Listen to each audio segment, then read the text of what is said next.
Welcome to this Tutor2U Sociology topic video for Cambridge OCR A-Level Sociology. In this video we're going to look at the work of Pakulski and Waters and the death of class. One of the biggest debates in modern sociology is whether or not social class has lost its importance in shaping people's lives. This question sits at the heart of Jan Pakulski and Malcolm Waters' influential book, The Death of Class.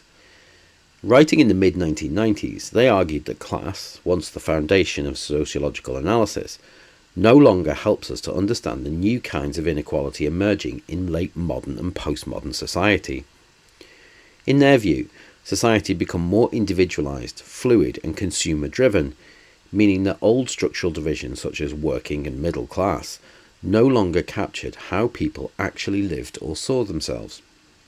Pakulski and Waters were writing during a period of rapid social and economic change. By the 1980s and 1990s, Western societies, especially in the UK, were moving away from industrial production and towards a service and information-based economy. Factories were closing, white-collar and technology jobs were expanding, and traditional working-class communities were in decline. At the same time, consumer culture was booming. People increasingly expressed identity through what they bought, what they wore, and what they watched, rather than through their occupation or social background. Globalization, new media, and rising affluence gave individuals access to lifestyles and cultural symbols that had once belonged only to elites. Sociological surveys showed that fewer people identified as working class, and the old link between class and politics, such as working-class Labour voters and middle-class Conservatives, was weakening. Against this backdrop, Pakulski and Waters proposed a radical thesis. Social class was no longer a meaningful or useful concept for understanding modern inequalities. In short, they asked, has class really died, or has society simply moved beyond the rigid structures that dominate the industrial era? Pakulski and Waters wrote from a postmodernist perspective, which differs sharply from the older Marxist and Weberian theories of class. Marxists argued that society is divided by the ownership of the means of production between a ruling capitalist class and a working class. Weberians added nuance to this by including status and market position, but still see class as central to people's opportunities and power. In contrast, postmodernists claim that late modern societies have become too diverse, fragmented and fluid for these traditional models to make sense. For Pakulski and Waters, the key features of postmodernity include consumption replacing production as the basis of social life, fluid and multiple identities that are chosen rather than inherited, power dispersed across culture, media and networks, rather than concentrated into one ruling class, and lifestyle and image becoming the main source of social distinction. As they put it, class no longer has explanatory power. It can no longer predict lifestyle, politics or culture, because identity is now based on choice, not structure.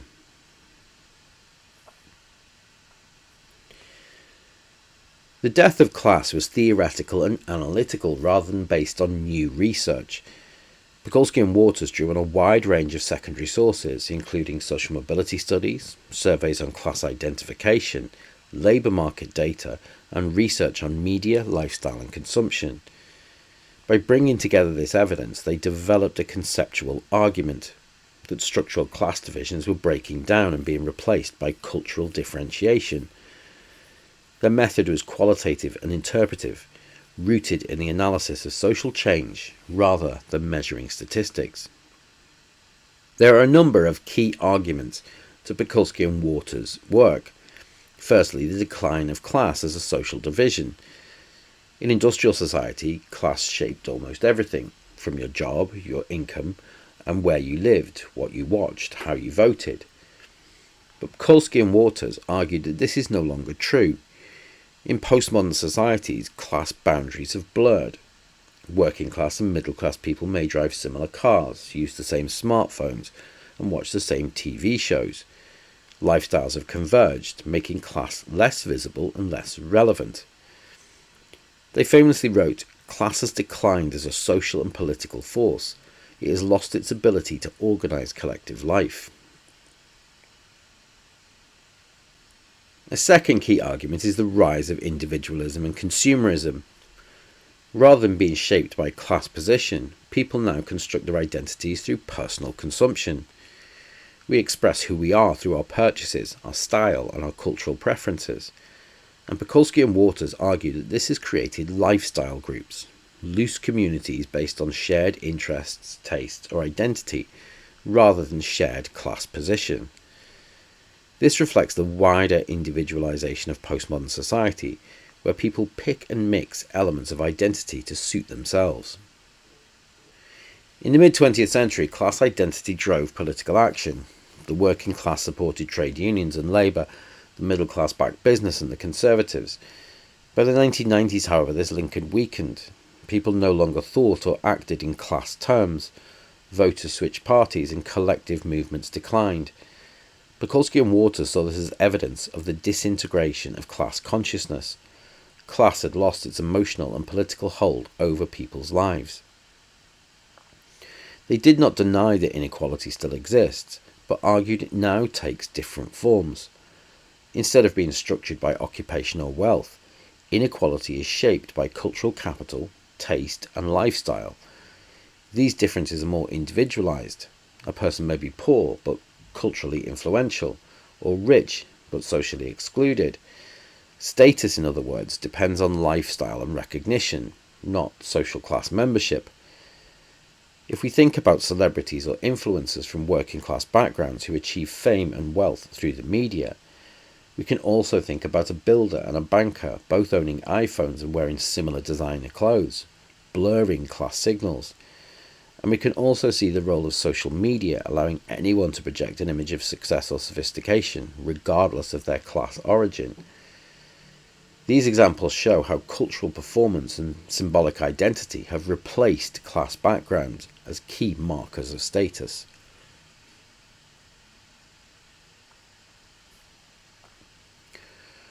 In evaluation of Pakulski and Waters' work, it can be said that they offer a fresh modern perspective on inequality in a globalised and media-saturated world. It can also be said that they explain why class identity is weakened and why traditional politics are less class-based in contemporary society. They also recognise the growing importance of culture, consumption and media in shaping who people are, and encourage sociologists to broaden their analysis beyond economics. However, critics argue that class has not died, but changed form. Studies like the Great British Class Survey by Savage et al. Show that wealth and social capital still divide society deeply. Marxists such as Vestergaard and Ressler argue that structural exploitation still underpins capitalism, and Weberians maintain that market position and life chances remain heavily influenced by social class background. Furthermore, feminists would criticise postmodernists for ignoring how gender and patriarchy still structure inequality. And empirical data consistently shows that education, health and income are strongly linked to social class. While class identity may have weakened, class inequality remains measurable and powerful. However, Pakulski and Waters' argument remains influential because it captures the individualised, media-driven character of 21st century life. It helps us to explain the rise of identity politics and lifestyle-based communities, the influence of consumer culture and technology on self-expression, and the decline of traditional class-based political loyalties. The death of class can be used in Cambridge OCR Sociology exams, particularly when looking at the postmodernist view of social inequality. We can also use Pakulski and Waters to evaluate Marxist and Weberian theories of class, and we can compare with other research such as that by Savage et al. To discuss whether class has really disappeared or simply evolved. We can also use this to explain how gender, ethnicity and culture intersect with new forms of inequality. For Cambridge OCR Sociology, Pakulski and Waters provide a clear postmodern challenge to traditional theories of class, a vital perspective for essays on social inequality, identity, and the changing nature of society.